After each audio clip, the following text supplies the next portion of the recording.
Good morning, friends, and welcome to a Hasty Podcast. I'm your host, Weston Hasty. I don't know why I stumbled on that, but for a moment there, I considered saying literally anything else. I'm your boat. I'm your what rhymes with host besides ghost? I've already made that joke. I've already made the joke about the ghost. I'm your slowest. What rhymes with host?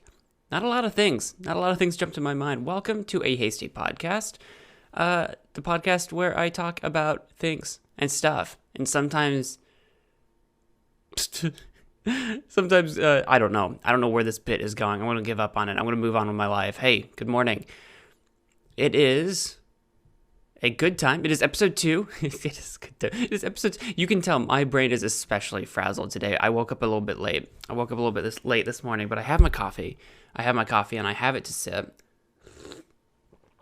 I'm still trying to run through that sweet creamer, that pumpkin spice latte creamer. I have still no idea how long it's good for. I'm afraid to look. I talked about not knowing, and I'm afraid to look now. But I still have it, still working my way through it. Any day now, it will be gone. Some update, I've got some news. We are available. The podcast is available now on, I think I mentioned it. We're definitely on Anchor, and I have been on Anchor, so on anchor.fm/Hasty Podcast. But we're also now available on Pocket Casts and Spotify. So if you go to either one of those two platforms, you can search for a Hasty Podcast, and I should show up. I'll have links in the description to this podcast somewhere, but because the links are fairly absurd. The Pocket Casts one is pca.st/ad74ngdd. All right, that's a link, sure. And this is Spotify's one is open.spotify.com/show/5Y5QO2R-B-I-P-O-Q-P-T-V-I-C-N-I-G-K.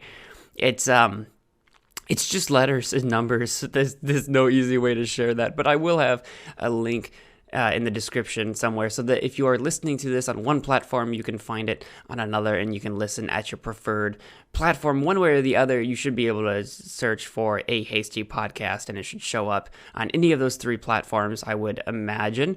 Also, I have a link. If you ever forget the name of anything, I do have a link on westonhasty.com. I have I think it's okay. It's my own website, and I don't even know the link. It's westonhasty.com/ nothing. Just go to westonhasty.com, and there's a link there right on the front there. Look at the top. There is a link to the podcast as well. Can't you tell that I'm completely new to this world? Can you not tell? I can tell. It's embarrassingly clear.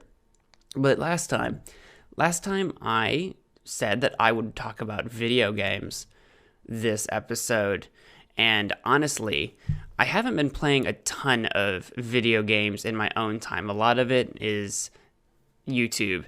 I play a lot of games for YouTube, and then I don't have a lot of time for myself to play games outside of YouTube. But I will start with what I have been playing outside of YouTube, and that is Shadowrun Hong Kong. I've been playing that a little bit.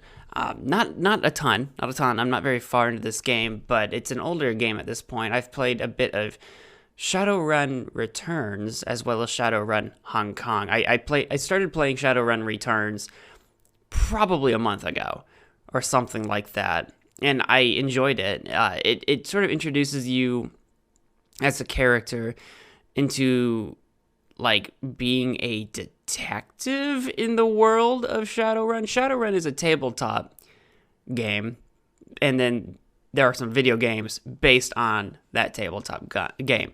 And Shadowrun Returns is one such game, and you create a character. You can be an elf, a human, a dwarf, a troll, or an orc, I think are the classes.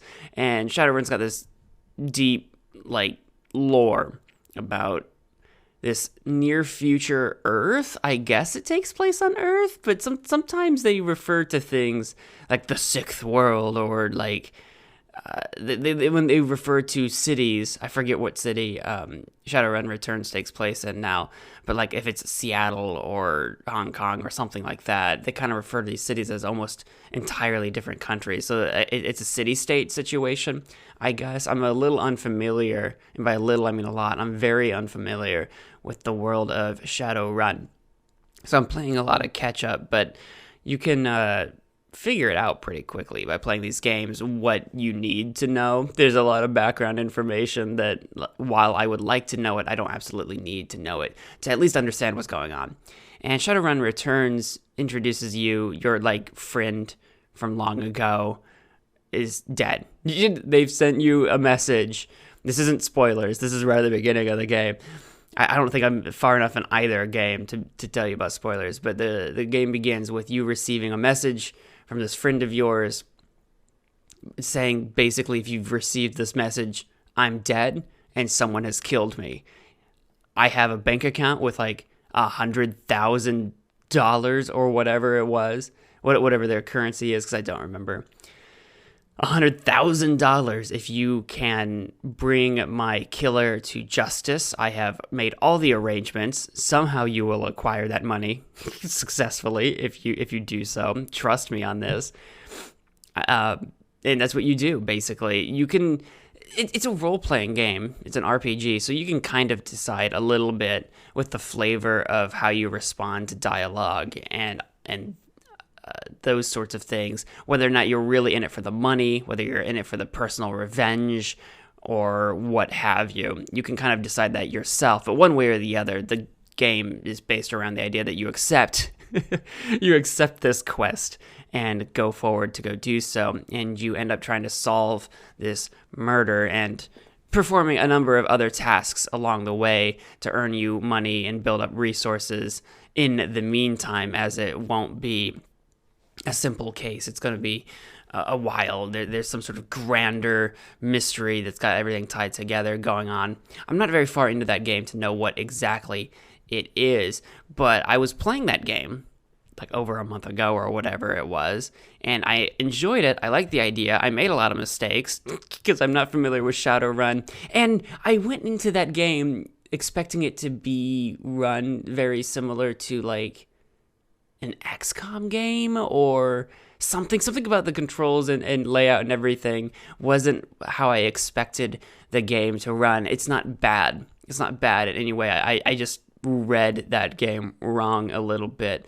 So I played it, enjoyed it for the time that I played it for, and then didn't pick it up again for God knows how long. And just here recently, I was thinking to myself, I don't remember what the story was. If you can't tell by the fact that I've barely cobbled it together, I don't remember what the story was. So I kind of want to start over, but there's also a lot of story and a lot of reading because it's very role play. It's not heavy on the action. It's very heavy on the role play, the dialogue, the conversation between people does happen, and investigating the environment and that kind of thing. There is definitely combat. The combat is turn-based. That's why I saw it was a turn-based game. That's why I was expecting it to play like XCOM or something.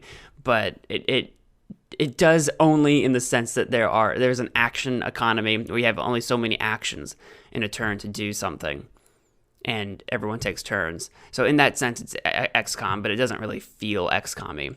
Which I bring up XCOM a lot because that's a game I've put many, many, many hours into. Probably talk at length about that. But I was thinking about returning to Shadowrun Returns, but I also wanted to start a new game. I kind of wanted to make a new character. I feel like I had kind of flubbed the character creation of Returns. So it's like I kind of want to start a new character, but I also don't want to start the game over. So I found a happy middle ground by playing Shadowrun Hong Kong. I think it's kind of funny. The story in Shadowrun Hong Kong is very similar to Returns in the sense that you find out someone is dead.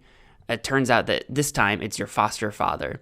And what you feel about finding out about that information is up to you a little bit, but one way or the other, you receive a message that your foster father wants you to come to Hong Kong. He needs you. He's in danger. Someone's either after him or he's looking for something. It's a little mysterious. It's a little vague about what it is he needs from you. And you go to Hong Kong to go meet with your foster father. You meet your brother there, your foster brother, and you kind of have this teary-eyed reunion or whatever, because I guess you've been gone for a long time, and you can kind of decide why or how you've been gone for such a long time. It's left kind of vague, kind of as if you're keeping secrets from your brother a little bit. It's kind of cool. I kind of really enjoy that the game's opening that up for me to allow me to sort of create why I was gone and for how long and for what reason a little bit. I think I enjoy that. I don't know if it's one of those kind of false decisions where everything I decide and talk about does kind of ultimately lead me down just the one path of why I was gone for how long or whatever. But I suspect it's not that hugely important. It's more important that we were gone for some reason. So we kind of abandoned our foster family at some point, kind of moved out. In my story, basically, I went on a quest of revenge. Someone had wronged me, and I needed to go take care of them or something like that, something in those manner.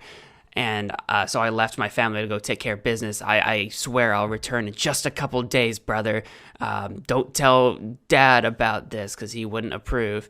And then I go missing for many years instead, because as it turns out, on my sort of revenge quest to take care of whatever business it was I had, I end up getting kidnapped by a corporate entity. Because in Shadowrun, corporations are kind of their own governments. They're either kind of a bit of both, actually. They're either like these mafia-style, huge businesses that run things in the shadows, or they're literally entire governments in their own right. But one way or the other, corporations are massively powerful in Shadowrun, so much so that if you work for a corporation and you wrong them in some way or fail in some way, you could get fired.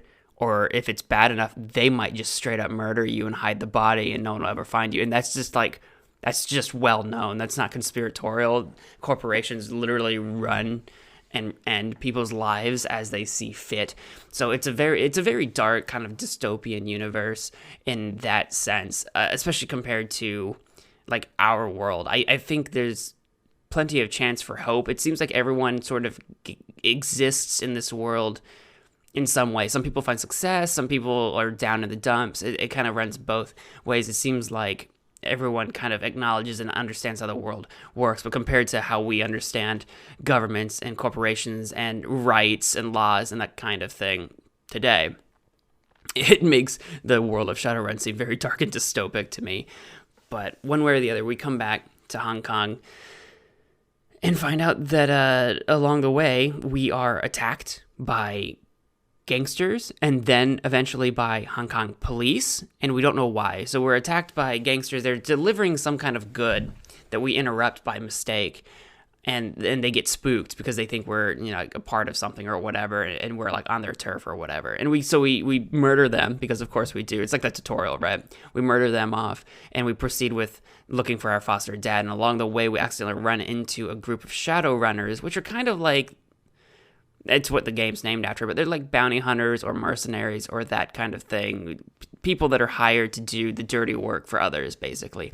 Where you run into a group of them, it becomes kind of a very cold standoff between the two groups, mine and theirs. And it turns out these Shadowrunners were hired by our foster dad, and they are looking for him as well because they're supposed to escort him to this walled city within Hong Kong for reasons unknown. So we're actually both looking for the same person, and just as it's turning out that we're on the same side, because it's kind of tense for a while, just as it's turning out we're on the same side, a sniper picks off two of their members and one of ours, because we're with our foster brother and then some other woman that he knows, right? Because they like run together in some sort of military group. They're like a part of this Lone Star group, which is supposed to be military, but it doesn't seem like that has any sway at all in Hong Kong. They're from outside of Hong Kong. So a sniper somewhere picks off a couple members and we take cover and we can hear police sirens and this megaphone calling for us to stand down and basically turn over our lives because they start opening fire. They're not actually trying to capture us or arrest us. They're just trying to murder us. So we end up fighting through the police and getting away and escaping. And now we're fugitives. So we are hiding. We're in hiding, but we also need to gather resources to do what we came here to do, because we can't just easily leave Hong Kong either. And of course, we're trying to figure out this whole puzzle, like what's going on, what happened to our foster dad. Turns out he's dead, but he might not be, because we don't actually have evidence of him being dead, but we do have evidence of him being attacked. And it opens up in this sort of great big world. It's a really cool game, and I'm enjoying it quite a bit. I'm playing as an elf caster. In Shadowrun Returns, I was playing as an elf summoner, basically the conjuring things, but I didn't understand how those mechanics worked, and I don't know if I put stats in the right things. And elves are really good at summoning. They have extra bonuses and stuff to summoning spirits. The shaman, I think, is the name of the class, like a shaman. They summon like spirits and stuff, but I think I really much prefer being just a mage like I am in Hong Kong. I'm playing as a mage. I've got a couple spells. I put a ton of stats into spell casting, so I'm just like picking people off with spell attacks from down the street when I'm like attacking in these alleyways and stuff like that in these combat scenarios that we've had. It's pretty cool. I'm enjoying that a lot more, honestly. It fits my playstyle quite a bit better. There's a couple of life improvements or whatever in Hong Kong, so I'm enjoying that game quite a bit. Either one I could recommend quite well. It seems like the story is deep, and I'm enjoying the story quite a bit so far. There's a lot of dialogue and a lot of reading, but honestly, I think that just kind of slows down the pace of the game a bit, and that's okay. I like to play a game at a bit of a slower pace every now and again. It's something I can kind of sit back and kind of relax while playing, and then when we actually get into a mission or a combat scenario, then the tension kind of rises back up. And it's like, okay, we're doing this, and you got to figure that one out. It's a bit of a strategy game, but other than that, it's kind of exploration and investigation and learning who the different factions are. It's pretty cool stuff. Oh, man. Well, that's Shadowrun. I don't have a lot more to say about Shadowrun Hong Kong or Shadowrun Returns. I didn't get very far into either one, and I hope to keep playing some more Hong Kong, and maybe I can tell you more about my exploits in it. What I can talk about is that I've been playing a number of games over October that I can talk about. Since I wasn't doing a podcast over October, I've got a few games I wouldn't mind talking about a little bit. And one of them, I don't know, where do I start? Where do I begin? How about... I've got so many games. Actually, let me start with, I want to make a shout out to this game. I hope, who developed this? Can I see? On itch.io is where I discovered this. This is just a little game I discovered that I played for Halloween on my YouTube channel. Do I have a developer listed somewhere? Surely I do. Development in progress. Okay, I'm not sure who's developing this game, just at a glance. But it's this game called... Hang on, I've got it. It's like Psycho something, right? It's like Japanese. Psycho no Sutoka. Psycho not spelled in the English fashion, but Psycho spelled as an S-A-I-K-O. No as in no. And then Sutoka, S-U-T-O-K-A. But it's this game. It's clearly like got this Japanese school vibe to it. So I am like so sure that's where it takes place. You're in a Japanese school, like a high school or something. If you've ever watched an anime, that is the vibe that you're going for, right? And you are being pursued. It's like in the middle of the night or something. I'm not even entirely sure why you're there. I think you're just locked in. I think you've been kidnapped by this woman, this Yandere, which I believe is a girlfriend or an admirer who basically wants to love to murder you or something like that. I'm not entirely sure the actual definition of yandere, but the idea is that she kind of loves you in this strange psychopathic way, right? But she also definitely wants to murder you. She definitely wants to kill you. And I wanted to shout this game out because it's a small game. It's an itch.io horror game, and a lot of those games tend to be small in scope, which I kind of appreciate, actually, because they don't outstay their welcome typically. And this one was a lot of fun. I love the art style. There's a lot of deep blues all over the game. Just in general, it's like playing the game in a filter of just deep blue. But that means anything that's like red or any other color which is rare, by the way. Anything that's any other color really stands out, but the reds really stand out. She's got these like kind of glowing red eyes that she chases you all over the school, right? So if you're going down like a hallway and you see these glowing red eyes peek around this doorway down the hallway, it just kind of sends a chill down your spine, like, I didn't know you were there. And you're just like, nope, nope, nope, turn around, run away. And because she pursues you. But also there's, she will stab you. She's going to do it at least once, and there's going to be blood. And it stands out because it's red. And it's just this really cool aesthetic.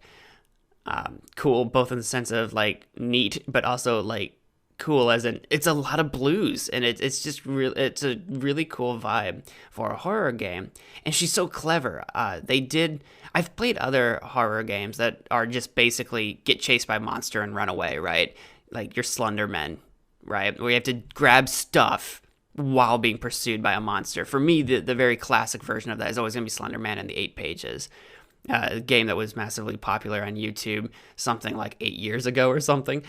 And that's what I always compare stuff to. But in Slender Man, the monster just kind of quite randomly, based on the game's programming, randomly appeared in stages behind you. And if you got too close or if you turn around and looked at him for too long, you'd be in trouble. But mostly there wasn't really a logic in how he appeared. It was a lot of randomness.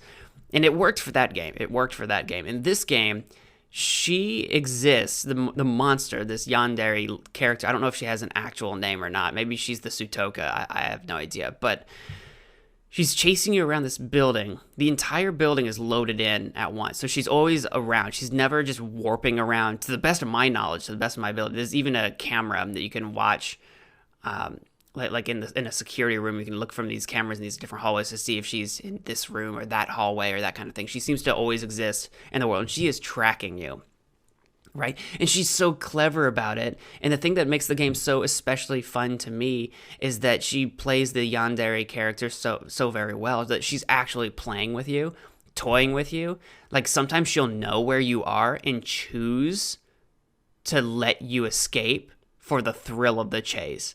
It's terrifying. I have literally had her, like, she will run up and stab you, right, to hurt you, or she'll run up and just knock you over, just for giggles, and then laugh at you, and then run behind a doorway in front of you, and just peek at you and wait for you to get up and see if you come out. Or she'll find out that you're in a room, and she'll just hang out outside the room, just to wait for you to come out. Or she'll look at you from a window, and you might run and escape and hide in a locker. This is what knocked it off for me, right?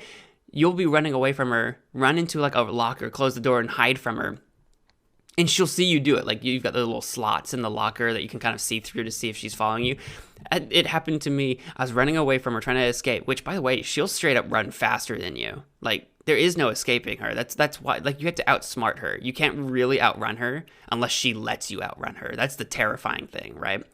So I was trying to outrun her, and I turned around and hid in the locker, and I could clearly see that I hadn't gotten away from her. She clearly watched me hide in this locker, and she strolls up to this locker, presses her face against the slots that she knows you're looking into, and just in Japanese, she's like, I know you're in there, and she giggles and then walks away, and I'm like, what the actual F? And I was so scared, and it was such a good experience that never got old for me. The entire premise is that you have to run around and grab and you have to look for them, and they're very hard to find because it's a very large school building.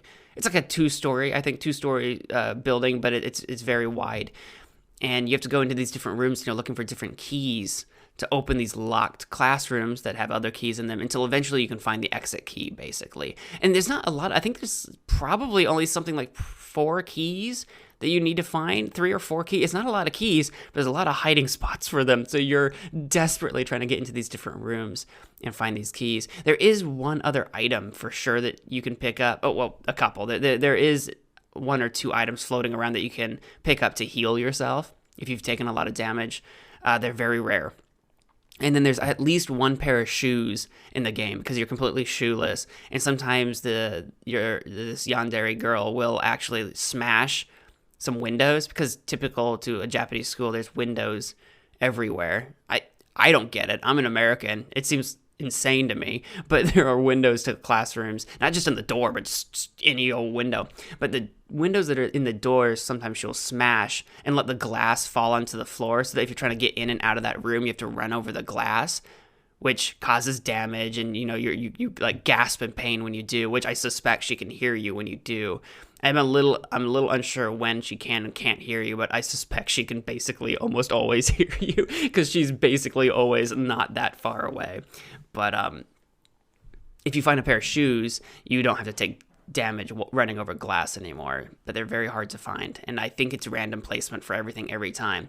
So for me, for the time that I spent playing this game, it didn't get very old, and I'm kind of gushing about it, but I really hope to see more games kind of take this concept, where I've seen horror games where the idea is you have to collect things, and yeah, you're chased by some dumb monster run by some dumb AI, and there are, I'm sure, other games that have smart AI, but this one just felt so clever. Like the monster knew the layout of the school, and also felt like she, like, typical of like some sort of psychopathic murderer, like relished in the chase itself. Like her only goal wasn't just murdering you, like in some monsters and other horror games where if they catch you, they will try to murder you then and there, where she would literally play with you and toy with you, right?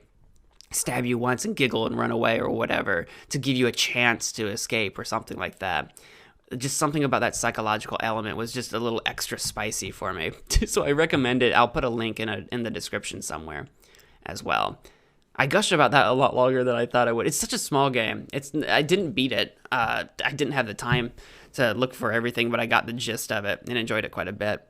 I played a ton of other games as well. Bendy and the Ink Machine is one. I can recommend that one. That one's like baby's first horror game in a lot of ways because it's a slow burn. You walk into this old cartoon factory. I want to say studio, which is what it's kind of ostensibly supposed to be. You used to work for, I forget what his name is. It's like Jack or Jeff or something. The guy who runs the studio used to work for him, right? Making cartoons for this guy. So it's a studio, but as you come back, and I guess you're visiting the place again after many, many years for reasons kind of unknown. I guess you're invited there, but it seems like you didn't have a lot of happy memories here, so I'm not entirely sure why you return.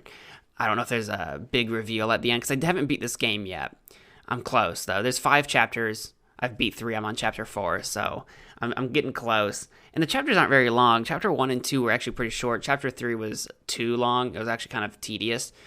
I think they were trying to, because they released this game episodically too, so I'm guessing in chapter 1 and 2, they got some feedback for their game saying that they were too short, and I think they tried to pad out chapter 3, and it didn't work. It was just tedious. There's just a lot of back and forth, just running around doing like fetch quest, basically, which just felt so out of place in this horror game. But that's the idea. You return to the studio, and you're exploring it, and it turns out that there's been a lot of additions since you left, and it might as well be a factory now.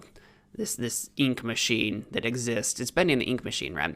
You discover this ink machine, you discover there's ink everywhere, and you slowly sort of unfold the story that the ink is possibly alive, and something horrible has happened here to the staff, and you can't get out, and you've been trapped inside, and you're just kind of going deeper into this studio. It's quite neat, but it's never overly horrifying. It's never overly scary ever, except unless maybe you're not very good with horror, or maybe you haven't played horror before. So maybe you'd have some chills with the atmosphere and the environment. Maybe it's just creepy enough to freak you out. And there are a couple of spooks here and there that do happen, but they're completely manageable if you're used to horror games.